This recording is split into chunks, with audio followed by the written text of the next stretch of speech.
நமது சொந்தத்தையார் கோவிலுக்கு வில்லுப்பாட்டு படிக்கிறதுக்கு வந்திருப்பவர்கள் மிகவும் நன்றாக பாடிக்கொண்டிருக்கிறார்கள். அன்னாருக்கு நம்ம கோயில் சார்பாக இந்த பூமாலையை பொன்னாடையை பூமாலையாக எடுத்து நான் அவர்களுக்கு சமர்ப்பிக்கிறேன்.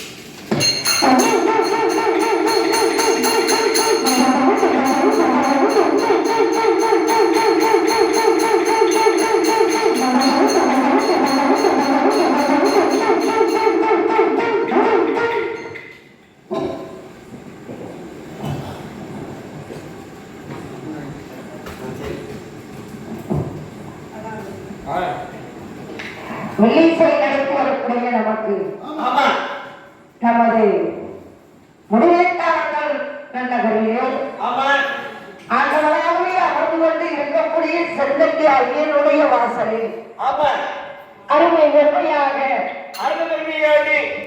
கட்டாட்டிய தமிழர் வாரிசு சிதம்பரம் பிள்ளை அவர்களுடைய ஆசையை பெற்று அவர்களுடைய வழியிலே வகுத்து வரக்கூடிய அமர்ந்து கொண்டு இருக்கக்கூடிய பெரியோர்கள் அருமை பெருமையாக நம்மளுடைய வில்லிசையும் புகழ்ந்து நமக்கு மலர் மாலையை அறிவித்தார்கள். மல்லிகை முல்லை இருவாச்சி செங்கரப்பு வாடாவல்லி சூடாவல்லி தொடர்வல்லி கட்டி கேத்தி கனகாமரம் இப்படியுள்ள மலர்கள்லாம் ஒன்றாக மாலையாக கொடுத்து அதை நாங்கள் மாணிக்க மாலையாகவும் வெற்றி புகழ் மாலையாகவும் வீரபுகழ் மாலையாகவும் அதிகாரம் ஏற்றுக்கொண்டோம். ஊரார்கள் வாழ்க, உறவினர்கள் வாழ்க, அன்பு வாழ்க, இன்று வாழ்க, என்றென்றைக்கோ செல்லட்டியார் திருநாளுடைய திருவையினால் வாழ்க.